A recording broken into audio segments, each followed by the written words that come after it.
memang sudah lama sih ya persepsinya kayak gitu. Cuman, kita juga lihat mau nggak mau kemajuan teknologi serta meningkatnya jumlah penduduk secara global juga mengharuskan kita untuk lebih peduli. Pemanasan global yang ditargetkan nggak lebih dari 1,5 derajat Celcius per tahun, yang jadi isu utamanya salah satunya tentu, penggunaan batu bara.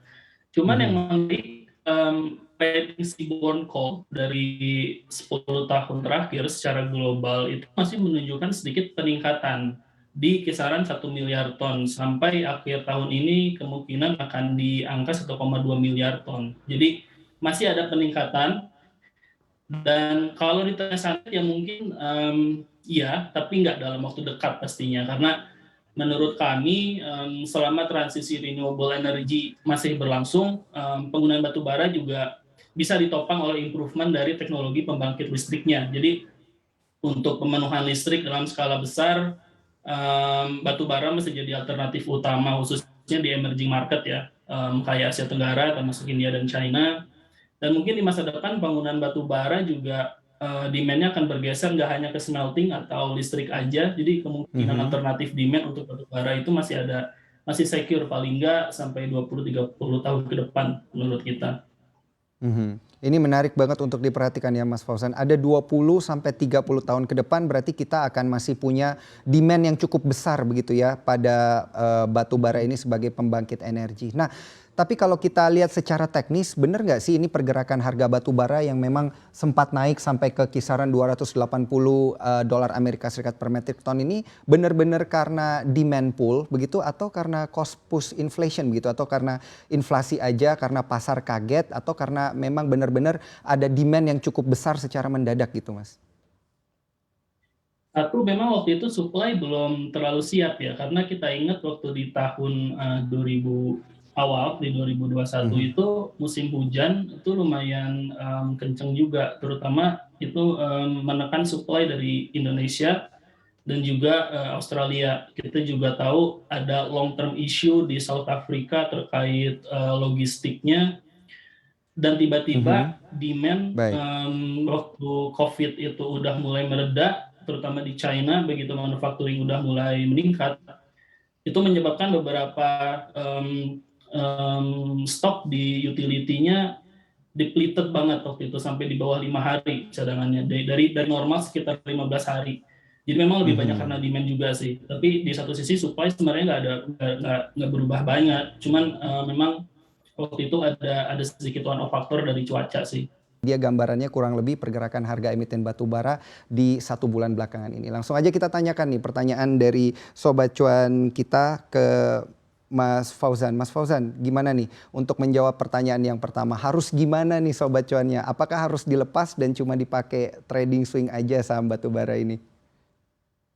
Kalau misalkan udah punya memang agak sedikit beresiko ya, terutama pergerakan harga sahamnya itu lebih banyak di-steering sama, sentimen di harga batu baranya. Jadi Mhm. fundamental itu sebenarnya masih ada sampai 2021. Kita lihat results di 9 month itu spektakuler banget karena kenaikan harga batu bara itu. Cuman, ya, sentimen dari fundamentalnya itu sendiri kayaknya udah lebih banyak kemakan dari, kenaikan harga batu bara dari awal tahun. Jadi meskipun result Naiman itu bagus dan baru dirilis beberapa minggu ke belakang, tapi harga sahamnya nggak kemana-mana juga karena sentimen di harga batu baranya itu yang lebih kuat. Jadi fundamentalnya mengalahkan, dikalah sama isu batu baranya sendiri. Jadi kalau saya boleh saran sih memang untuk hold, agak sedikit beresiko ya untuk di level sekarang. Cuman, mungkin bisa nunggu sampai ada, dividen mungkin karena kita tahu Mhm. juga beberapa, emiten batubara itu kan punya dividen yield yang bagus banget ya, terutama Mhm. ING dan juga Bukit Asam. Kalau untuk sekarang sih kalau memang, untuk hold ini masih agak sedikit, fluktuatif juga sih harga batu baranya karena ini masih dekat-dekat peak-nya musim dingin, kemungkinan masih akan ada, upside lagi dikit, tapi kayaknya nggak terlalu banyak gitu, sampai nanti waktu di second Q kemungkinan akan normalize lagi dan, biasanya juga results untuk operasionalnya, untuk volume itu kemungkinan di 4Q sama first Q itu kemungkinan akan turun gitu. Jadi Mhm. itu bisa bikin negatif sentimen juga buat investor gitu. Baik. Nah, jadi kalau sobat cuan yang misalnya belum punya, tadi kan yang udah punya agak risky untuk di-hold gitu ya. Kalau misal ada sobat cuan yang belum punya, ini ngelihat koreksi 1 bulan belakangan ini seperti ini, apakah ini jadi momentum yang cukup baik nih untuk langsung serok bawah gitu ya? Utamanya nih ada INDI yang 28%, ada ITMG udah koreksi 24%. Iya, itu memang agak sedikit, apa ya, menggoda juga sebenarnya Mas, cuman kalau untuk trading kayaknya sih, masuk akal ya, tapi saya nggak rekomendasi itu lebih dari 1 bulan sih. Karena kalau kita review ke belakang, kita RHB dan juga teman-teman analis lain pun udah capek-capek, apa ya, mempromot saham, batu bara itu dari awal tahun dan dan Mhm, rally-nya sampai sekarang tuh udah lebih gitu dari yang kita mhm, harapkan. Jadi memang bagi teman-teman yang mungkin nggak ikut rally yang kemarin untuk mau coba-coba terus ada trading, kayaknya jangan terlalu agresif.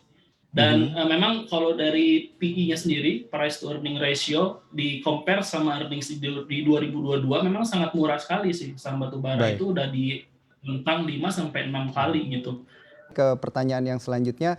Pertanyaan selanjutnya dari sobat Hmm. cuan kita, ini terkait dengan rekomendasi sahamnya aja nih katanya buat pegangan sampai akhir tahun. Ini ada emiten yang mana aja? Oke, kalau dari yang saya cover dan saya ngerti ya, untuk batu bara, di luar dari produsen batu baranya sendiri, kita masih ngelihat, UNTR masih cukup baik karena, satu, kemungkinan untuk penjualan heavy equipment itu masih akan tetap tinggi sampai tahun depan, dan itu juga salah satu isu yang jadi kendala sampai akhir tahun ini, di mana, keterbatasan heavy equipment dibagi produsen batu bara itu jadi kendala karena supply-nya lagi sedikit sampai akhir tahun. Jadi untuk produsen batu bara bisa keep up sama produksinya, kemungkinan Mhm, akan sedikit terhambat gitu.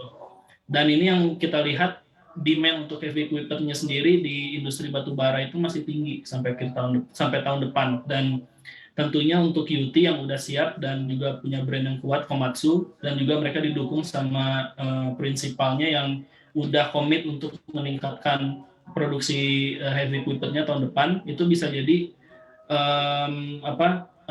katalis buat sahamnya. Jadi kita lihat earnings-nya akan lebih baik tahun depan dari heavy equipment.